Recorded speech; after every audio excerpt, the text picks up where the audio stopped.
Derek Shaw, an ex-soldier turned scavenger, sat in the cockpit of his old hauler, the Iron Horizon. He'd been drifting through the edges of the Theta expanse for weeks, scraping together enough salvage to keep his ship running. Life was lonely, but loneliness beat the chaos of human settlements. That's when his console lit up. Distress signal detected. The ship's AMI announced. Priority. Emergency. Derek frowned. Distress signals in deep space were bad news. Pirates. Ambushes. Sometimes worse. But he couldn't ignore it. Maybe it was the soldier in him, or the fact that, out here, a person had to count on strangers. Pinpointed AMI, he said. The coordinates led him to a desolate moon. As his ship touched down, he saw the source of the signal, a single escape pod, partially buried in the gray dust. Great, he muttered, grabbing his plasma pistol. He pried open the hatch. Inside was a child, or what looked like one. Her skin shimmered like polished steel, and her eyes glowed faintly blue. She stared at him, trembling. "Help me," she whispered in halting English. The passenger. Derek carried the girl aboard his ship. She weighed almost nothing, her slight frame cold to the touch. AMI scanned her, but the results were inconclusive. "She's not human," AMI reported. "Her physiology is unlike any known species in the database." Derek didn't need a scanner to tell him that. Still, she was alive, and she was scared. He covered her with a thermal blanket and offered her water. She sipped cautiously, her large eyes darting around the ship. "What's your name?" he asked. She hesitated. "Rinn?" "Okay, Rinn," he said, kneeling to meet her gaze. "Who did this to you?" Her expression darkened. "Bad people. Hurt people. The warning." Over the next few days, Rinn warmed to Derek. She explored the ship, fascinated by its inner workings, and mimicked his speech patterns. Despite her alien appearance, there was something childlike about her curiosity. But Derek's peace didn't last. On the fourth day, a massive ship appeared on the horizon's radar, a black and silver dreadnought bristling with weapons.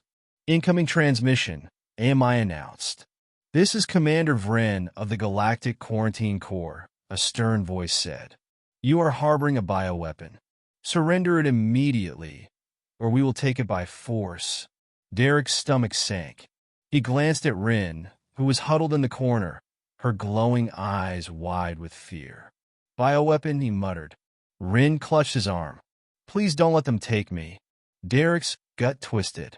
He didn't trust the GQC. They were infamous for treating sentient life like lab experiments. But he didn't know what Rinn really was. "AMI," he said, "run an analysis of that dreadnought. If we have to fight, can we win?" "No," AMI replied bluntly. Derek grinned grimly. "Thought so." The escape. The dreadnought opened fire, and Derek shoved Rinn into the co-pilot's seat. "Buckle in, kid." He threw the Horizon into a sharp dive, evading the barrage of plasma bolts. The ship rattled under the strain, but Derek kept his cool. This wasn't his first close call. "AMI, deploy countermeasures," he barked. Flares shot from the horizon, confusing the dreadnought's targeting systems. But it wasn't enough. "Shields at 20%, AMI warned. Rinn placed her hands on the console. A faint blue light pulsed from her fingers, spreading through the ship like veins of energy.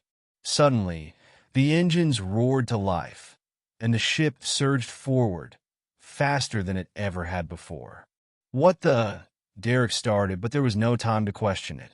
The Horizon dove into a dense asteroid field. The dreadnought hesitated, its size making pursuit dangerous. Derek wove through the debris, his heart pounding. Finally, the radar went silent. The dreadnought had given up. Derek slumped in his chair, staring at Rinn. "What did you just do?" I helped," she said softly. "The truth." Back in open space, Derek confronted her. "Rinn, you need to tell me the truth." Are you a weapon? She nodded slowly. They made me. For war. But I don't want to hurt anyone. Her voice cracked, and she looked at him with tearful eyes. I ran away. I just want to be free. Derek sighed, running a hand through his hair. Damn it, kid. Why'd it have to be me? The decision. Before Derek could decide what to do, the comm crackled again. You can't run forever, Shaw. Commander Vrinn's voice sneered. Turn her over, and we'll let you live. Derek glanced at Rinn, who sat quietly, staring at her hands. He thought about the countless wars he'd seen, the lives destroyed by weapons like her. And he thought about the little girl who had saved his life. No deal, he said, cutting the transmission. Into the void. The horizon plunged into uncharted space, where the GQC wouldn't follow. Rinn sat beside Derek in the cockpit, watching the stars streak past. They'll keep coming, she said softly. Let them, Derek replied. We'll figure it out. Together. Her glowing eyes brightened, and for the first time, she smiled. And so, a broken man and a runaway weapon set out into the unknown, bound not by fate, but by choice. Together, they would carve out a new life, far from the chaos of the galaxy. And maybe, just maybe, they'd find freedom.